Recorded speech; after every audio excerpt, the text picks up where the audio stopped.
J'avais un plan de carrière bien pensé et bien ficelé. Pendant longtemps, j'y ai cru et un matin, je me suis rendu compte que mettre tous ses œufs dans un même panier peut s'avérer dangereux. Si tu me découvres pour la première fois, je suis Jane Précieuse, je suis maman, je travaille comme aide-soignante de nuit depuis bientôt 7 ans. Sur cette chaîne, je partage avec toi la réalité du métier d'aide-soignante pour aider celles qui veulent se lancer là-dedans et celles qui veulent continuer sans toutefois s'épuiser. Aujourd'hui, je vais partager avec toi la grande leçon que j'ai apprise au cours de ma carrière. Reste jusqu'à la fin de la vidéo et tu sauras un peu plus où j'en suis aujourd'hui. Parce qu'au début de ma carrière, je savais exactement où j'allais et ce que je comptais faire tout au long de celle-ci. Je dirais même jusqu'à ma retraite. Aujourd'hui, je ne suis plus très sûre. Donc, je partage avec toi mon expérience et cela pourra peut-être t'aider. Si tu es aide-soignant, infirmier, auxiliaire de vie, cette vidéo est pour toi. Sans plus tarder, je vais entrer dans le vif du sujet. Mon plan de carrière. Je suis devenue aide-soignante en 2020, étant donné que je suis arrivée en France en 2016. Je vais vous épargner les péripéties, tout ce que j'ai vécu entre-temps, mais je suis entrée en formation en 2019. 2020, je suis devenue aide-soignante et j'ai directement commencé à travailler de nuit. Et pour être vrai, au départ, je voulais faire la formation d'infirmier. Je me suis dit, ça va être long. En plus, je n'ai pas fait mes études en France. Je sors d'un autre pays. Le temps pour moi de m'adapter, de comprendre un peu le fonctionnement de mon nouveau pays d'accueil. Je me suis dit, il vaut mieux commencer au bas de l'échelle. Je commence comme aide-soignante. Et j'ai une fois obtenu mon diplôme, je me suis dit, je travaille un peu comme ça me permet de gagner un peu d'argent, de me concentrer aussi sur ma famille parce que j'ai une famille à côté, j'ai des enfants. Le temps que mes enfants grandissent, dans 5-10 ans peut-être, je pourrais faire ma formation d'infirmière. Et pour moi, la carrière, elle était claire. Le projet, il était pensé et je ne pensais pas en tout cas que j'allais le réajuster, le revoir entre-temps. Il y a eu un événement ou alors plusieurs événements, je dirais. Il n'y a pas eu un événement particulier. Je pense qu'il y a eu une accumulation, la fatigue qui se ressent, les nuits qui commencent à peser sur ma petite personne, le corps qui subit.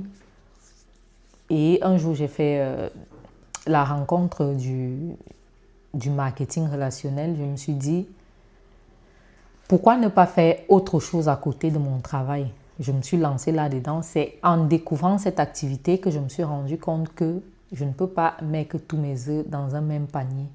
Je me suis aussi rendu compte que je ne pourrais pas être aide-soignante toute ma vie ou alors je ne pourrais pas poursuivre ma carrière comme je l'avais pensé. Il fallait que je fasse des réajustements parce que physiquement, ce n'est plus vraiment ça.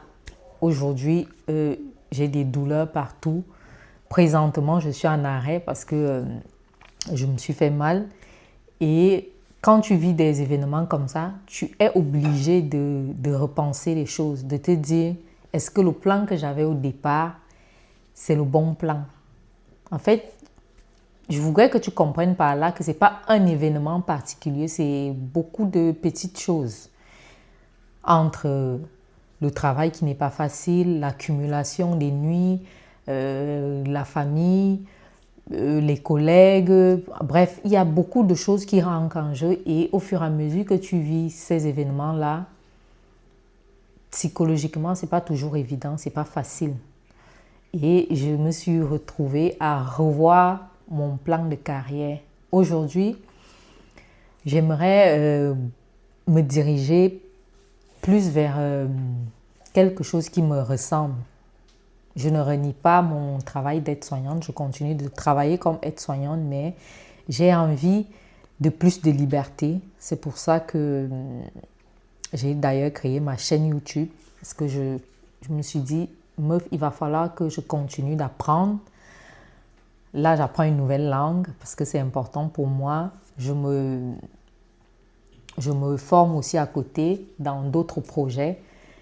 Je fais grandir ma chaîne YouTube avec les personnes qui me suivent déjà et celles qui vont nous retrouver en cours de route. J'ai d'autres petits projets à côté et cela me permet de m'épanouir au quotidien parce qu'avant, j'étais trop concentrée sur ma carrière d'aide-soignante et mes projets de devenir infirmière.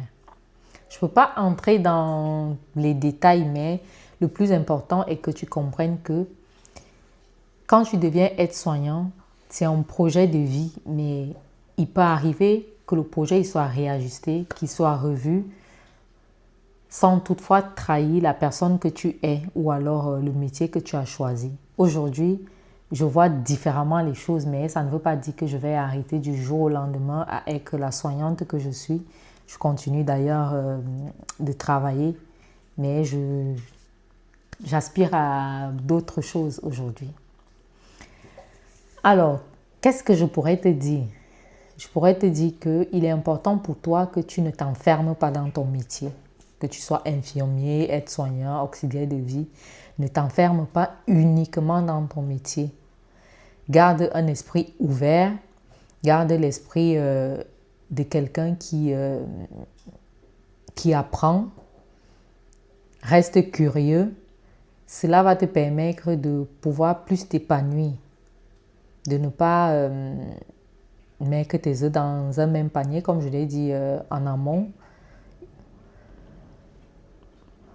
Parce que si un jour tu as soit une maladie, ce que je ne te souhaite pas, je touche d'ailleurs du bois, c'est pas uniquement la maladie, ça peut être un accident de travail, ça peut être une maladie, ça peut être un déménagement. En fait, il peut y avoir plein de choses dans la vie qui vont peut-être t'amener à changer de carrière ou alors à faire autre chose.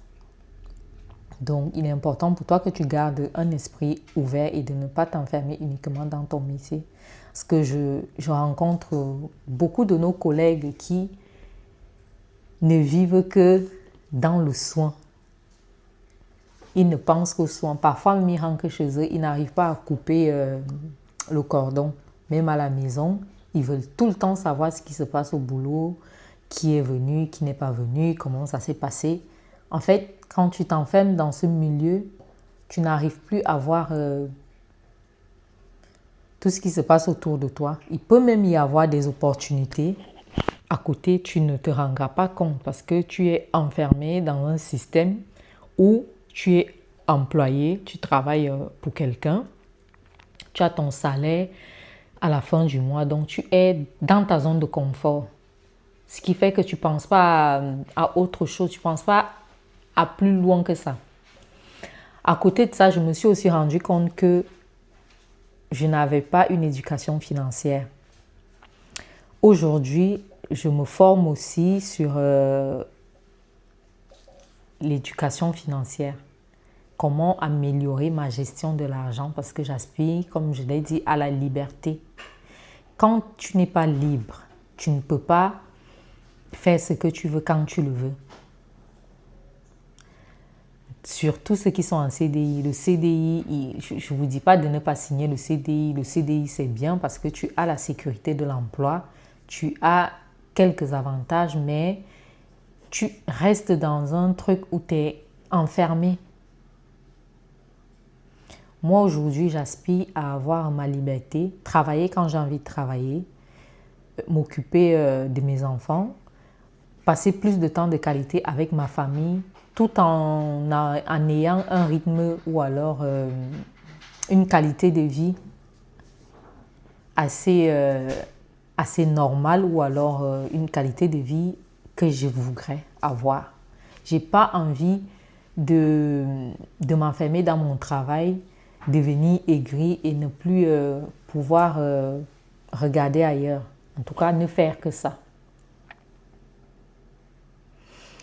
Si je récapitule un peu, ce que j'ai envie de te transmettre dans cette vidéo, c'est quoi? C'est que moi, quand je me suis lancée dans le métier d'aide-soignante, j'avais un plan de carrière qui était de devenir aide-soignante, ensuite infirmière et finir ma carrière dans le soin. Aujourd'hui, je ne vois plus exactement les choses de la même manière.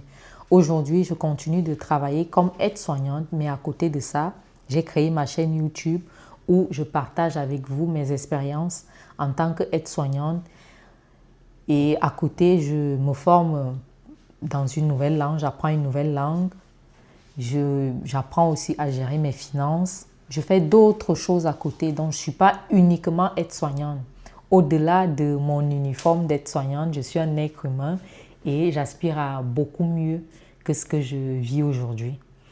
Dans le but toujours d'avoir une liberté, parce que moi c'est mon but dans la vie, être libre, pouvoir voyager, découvrir de nouvelles choses, aller où je veux, quand je veux. C'est ça le but dans ma vie. Et pouvoir aussi faire profiter mon entourage, notamment ma famille, mes enfants. Nous sommes rendus à la fin de cette vidéo. J'espère pour toi que tu auras décelé quelque chose de bien de tout ce que je t'ai raconté. Et que cela va t'aider toi aussi si tu commences ta carrière ou alors si tu aspires à la commencer. Ou bien même si tu es déjà dedans et tu as l'impression de faire du surplace, de ne pas évoluer. J'espère que cette vidéo va te donner des pistes de réflexion.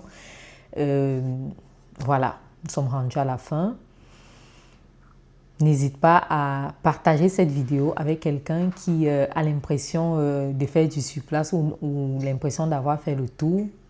Partage avec la team soignant. Abonne-toi, like. Et voilà, je pense avoir tout dit. Je te souhaite de passer une agréable journée et n'oublie pas le plus important. Ne t'enferme pas dans ton métier. Il y a tellement plus que ça. Prends soin de toi. Ciao.